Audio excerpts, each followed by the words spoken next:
എൻ്റെ ഹെയർ ട്രാൻസ്ഫോർമേഷന് സഹായിച്ചിട്ടുള്ള ഒരു പ്രധാന ഘടകം എന്ന് പറയുന്നത് വീട്ടിൽ പാരമ്പര്യമായ രീതിയിൽ ഉണ്ടാക്കി വന്നിട്ടുള്ള വെളിച്ചെണ്ണയാണ്. അതിന് വേണ്ടിയിട്ട് തുളസി, കറ്റാർവാഴ, ഭൃംഗരാജ, കേശവർദ്ധിനി, പൂവാങ്കുരുന്നില, പനിക്കൂർക്ക, ആര്യവേപ്പില, നെല്ലിക്കയുടെ നീരോ അല്ലെങ്കിൽ നെല്ലിക്ക ചതച്ചതോ ഉണങ്ങിയതോ എടുക്കാം. ചുവന്നുള്ളി, തെച്ചി, ചെമ്പരത്തിയുടെ ഇല അല്ലെങ്കിൽ പൂവെടുക്കാം, കറിവേപ്പില എന്നീ കാര്യങ്ങളെല്ലാം കൂട്ടിയിട്ടാണ് ഉണ്ടാക്കുന്നത്.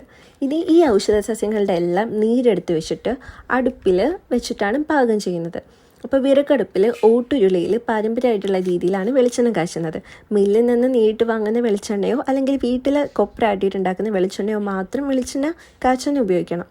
ഈ ചാറുകളെല്ലാം ചേർത്ത് അടുപ്പത്ത് വെച്ച് നന്നായിട്ട് തിളപ്പിക്കുക.